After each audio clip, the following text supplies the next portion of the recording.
अस्सलाम वालेकुम दोस्तों को 5 चैनल के नाम वेलकम कहते हैं। मुझसे किसी ने डेंटिस्ट के बारे में पौधे के बारे में पूछा था, उसका टाइम पीरियड क्या है, टाइम टेबल क्या है उसका। देखें उसका टाइम टेबल है अक्टूबर की 6 तारीख से बाद आप सीड गो कर सकते हैं। उसके अक्टूबर से पहले करना चाहते हैं, आप माहिर हैं इतने तो आप कर सकते हैं, नहीं आप उतने माहिर तो आप ना करें, अक्टूबर के बाद कर लें। लेकिन खाली बाल वाली मिट्टी हो तो आपको काफ़ी अच्छा रिजल्ट मिलेगा। कोकोपीट के ऊपर डाल कर करना चाहते हैं तो आप कोकोपीट भी डाल सकते हैं। इसे पिंक चांदनी भी कहा जाता है, इसको पिंक चांदनी भी कहा जाता है। ये बात मुझे याद रखी, डैनेट्स को पिंक चांदनी भी कहा जाता है। इसका 2 नाम है। आप नर्सरी में जाकर से कहेंगे पिंक चांदनी दे दो तो आपको ये पिंक चांदनी दे देगा और इसमें काफ़ी कलर आपको शो कर देगा। ये देखें, ये काफ़ी कलर है, ये देखें आके सामने देख लें पूरा इसका। इसकी आप कलम कटिंग मतलब कि गो कर सकते हैं, काफ़ी जल्दी यो टाइम जड़ें पकड़ लेती है कलम इसकी। ये बात सच है, इसकी कटिंग काफ़ी ज़्यादा जल्दी जगह पकड़ती है और काफ़ी अच्छा रिजल्ट मिलता है कलम का इसका। ये देखें कितने अच्छे इसके लीव जा रहे हैं दोनों के, आप देख सकते हैं, देख लें। ग्रोथ शुरू है इनकी, इंशाल्लाह बहुत जल्द इन पर कलियाँ लगने वाली हैं। मैं आपको इसकी कलम के बारे में बात कर रहा हूँ आपसे। कलम इसकी आप देखें, ये आपको नज़र आ रही है शाख, देखें ये शाख है, ये लीव निकल रहे हैं, देखें आपने। ये लीव की नीचे शाख आप एंड से काट लें, काटने के बाद उसको गो कर लें।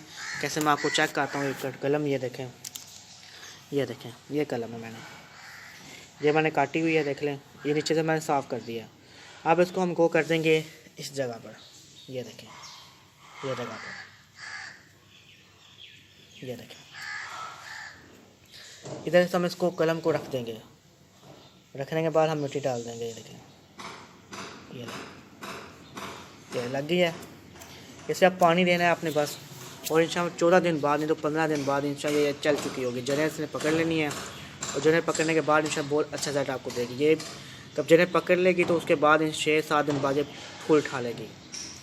इसे सनलाइट हमने कम से कम देनी है तो 2 घंटे 3 घंटे की देनी है सर्दियों में। गर्मियों में इसको आपने सनलाइट कम देनी है, गर्मियों में इसे आपने छाँव में रखना ज़्यादा, तो इसके लीफ मुड़ने लग जाते हैं, सूखने लग जाते हैं, इसलिए कह रहा हूँ। मैंने इसकी कलम गो की हुई है, मैं आपको शो कर देता हूँ। ये देखें किसी तरह मैंने कलमें गो की हुई हैं सब पौधों की। ये देखें कट्स गो की हुई हैं सबकी मैंने। ये देखें ये कट कलम है इसकी, देख लें, ये देख लें। उसके बाद 2 कलमें मैंने शिफ्ट की थी घास के अंदर। ये देखें, ये देखें, ये देखें। एक ये कलम मैंने शिफ्ट की थी अंदर चला पड़ी। ये देखें ये शिफ्ट की है, ये देखें कितनी बड़ी हो गई है। इस पर देखें फूल भी लगने वाले हैं, देख लें आपके सामने एक कलियाँ सुखाई हुई हैं। ये ज़्यादा देख लें। सीड से आपको कम से कम 1 माह लगेगा, उसकी केयर करनी है पड़ेगी आपको उसकी, तो इंशाल्लाह आप कामयाब होंगे। लेकिन कटरिंग की आपको केयर नहीं करनी पड़ेगी, बस को आपने 3-4 पानी देने हैं तो इंशाल्लाह चल पड़ेगी। इसे खाद कौन सी देनी है, खाद उसकी है पत्तों की, NPK, यूरिया खाद, कौन सी आपको दिल करे आप उसको दे सकते हैं। वैसे मैं इसको पत्तों की खाद दे रहा हूँ, साथ NPK खाद का ऊपर से कर रहा हूँ पत्तों के लीफ के ऊपर। कहीं मैं से कर रहा हूँ NPK की और 2020 है, और कहीं मैं बॉडी गार्ड के मिट्टी में दे रहा हूँ पत्तों की खाद है। पत्तों की खाद का पैकेट 1 kg का आता है, वो इतने 30 रुपये का आ रहा है यहाँ से। और NPK खाद का पैकेट 450 रुपये का यहाँ से मिल रहा है, सारकोट से, सारकोट एरिया से मिल रहा है। ये पैकेट का रेट है, आप चाहें तो अपने मार्केट से जाकर पता करें, आपको मिल जाएगी।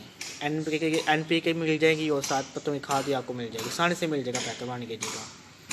गोबर खाद का मिल जाएगा 1 kg का, वो आपको 40 रुपये का मिलेगा। और ये मार्केट में आपको इसके काफ़ी कलर मिल जाएंगे। ये आपको कम से कम 40-50 रुपये का गन्ना मिलेगा, जिसमें 7-8 कलर्स के दूध होंगे। आप चाहें तो आप वो ले सकते हैं। इसको पानी आपने कम देना है, ये बात याद रखिए, क्यों अभी धुंधें काफ़ी पड़ रही हैं, ओट्स काफ़ी पड़ रही है, इसको पानी आपने कम देना है। आप देख सकते हैं इसकी मिट्टी सारी सूखी हुई है, मैंने काफ़ी दिन हो गए हैं इसको पानी नहीं दिया, क्योंकि रात को ओस पड़ जाती है, ऐसे पानी इसको मैं नहीं दे रहा। आपने किसी और ने मुझसे सवाल पूछना है तो आप मुझसे पूछ सकते हैं, वीडियो के नीचे मत कर सकते हैं, मैं आपको उसकी एक अलग वीडियो आपको शो कर दूँगा। आपको वीडियो अच्छी लगी हो इस पर तो आप लाइक करिएगा मेरे चैनल को, वीडियो को लाइक करिएगा और शेयर करिएगा अपने दोस्तों को, और चैनल को सब्सक्राइब करना ना भूलिएगा। अल्लाह हाफ़िज़ मेरे दोस्तों, फिर नई वीडियो में मुलाकात करेंगे आपसे।